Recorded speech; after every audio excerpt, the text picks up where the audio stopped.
Bonjour à tous, on se retrouve à la fin du top 12 pour quelques petites positions et pour commencer une finale que j'ai jouée contre le grand maître Rothstein et il vient donc, il a les blancs, hein, il vient donc de jouer le coup de roi en G5.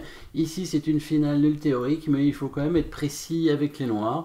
Alors on peut se permettre de jouer la tour pour attaquer le pion. Ce qu'il faut, c'est empêcher la poussée du pion ici en F5 pour ne pas qu'il puisse jouer ensuite F6 et là du coup réussir à gagner ce pion. Donc là, le bon coup qui permet de rentrer dans une finale théoriquement nulle, enfin, une finale connue, hein, et qui permet donc d'échanger donc un pion et dans cette finale on va arriver à faire nul hein, grâce un peu à la position de Philidor, hein, on va voir ça. Donc évidemment on pouvait chercher hein, le prochain coup des noirs bien sûr comme d'habitude hein, en mettant la pause aux noirs de jouer, les noirs qui font le levier, voilà, le levier explosif, F6 échec, c'est le bon coup qui permet donc de rentrer dans une finale nulle théorique, puisque si les blancs prennent avec le pion, il y a la fameuse finale avec deux pions doublés qui est nulle. Alors il faut encore bien placer la tour, hein. On va quand même mettre la tour derrière les pions, mais ça c'est comme dans une position de Philidor un peu, avec la tour qui arrive derrière les pions blancs. Si le roi vient au G6, la tour noire fait échec. Voilà, le roi blanc ne peut jamais rester ici et la tour revient pour donner des échecs latéraux éventuellement, hein. La tour blanche ici peut donner un échec et le roi revient tranquillement en F7 et les blancs ne pourront pas progresser dans cette position. Si les blancs tentent de jouer F7 pour essayer quand même de passer le roi, voilà, là la tour va venir ici en A6 et la fameuse défense hein, sur la sixième rangée, la défense de la finale de Philidor. Hein. Alors cette position finale de Philidor est sans le pion F7 en général, mais avec le pion F7 ça ne change rien, donc les pions doublés font nul en finale ici. Hein. Donc dans la partie, alors ça c'est pas passé comme ça, mais ce qu'il a pris avec le roi, et là on va se retrouver dans une autre finale théorique, nulle. Alors s'il ne prend pas le pion, évidemment, bah, les noirs prendront même le pion E5, et donc là ce sera nul aussi.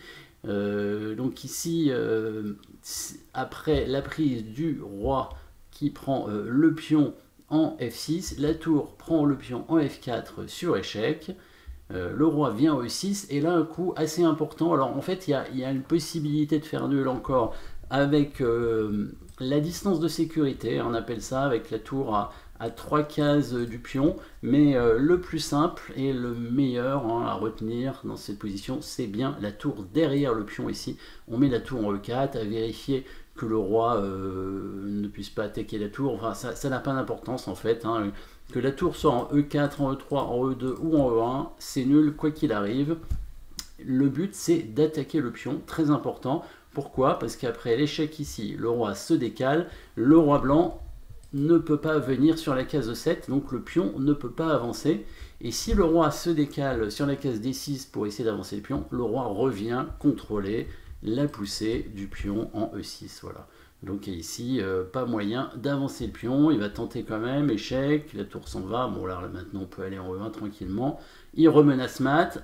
Alors on va du petit côté, ce qu'on appelle le petit côté, c'est le côté le plus restreint par rapport au bord de l'échiquier.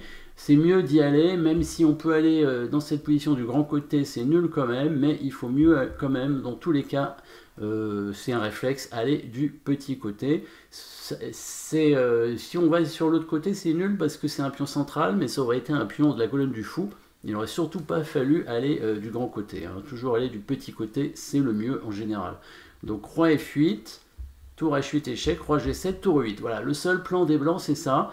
Pour défendre le pion, et ensuite monter le roi pour pouvoir l'avancer. Parce que là, le roi noir ne pourra plus venir protéger la case, hein, étant donné que la case en E6 sera contrôlée hein, par la tour blanche. Sauf maintenant, et voilà pourquoi on va du grand côté, la tour se décale maintenant en latéral, hein, donc sur le plus loin possible évidemment, pour faire des échecs ici. Hein, le roi blanc qui ne pourra pas se cacher si jamais il fait son plan avec roi D7, la tour qui donne échec, et voilà, le roi blanc qui ne se cache pas.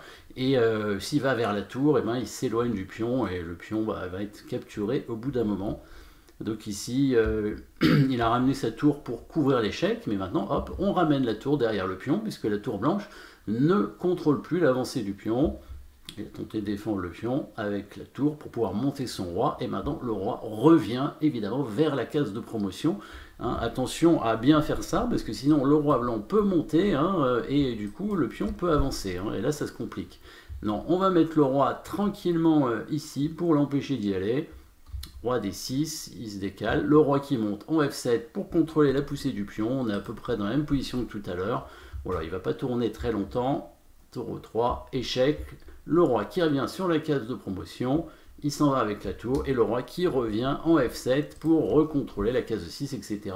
Bon, il pouvait tourner encore longtemps, mais ça n'aurait rien changé. Hein. On a bien compris la façon d'arriver à bloquer le pion. Voilà, on a fait nul dans cette position. Eh ben, merci d'avoir suivi cette petite finale et à très bientôt pour une nouvelle position.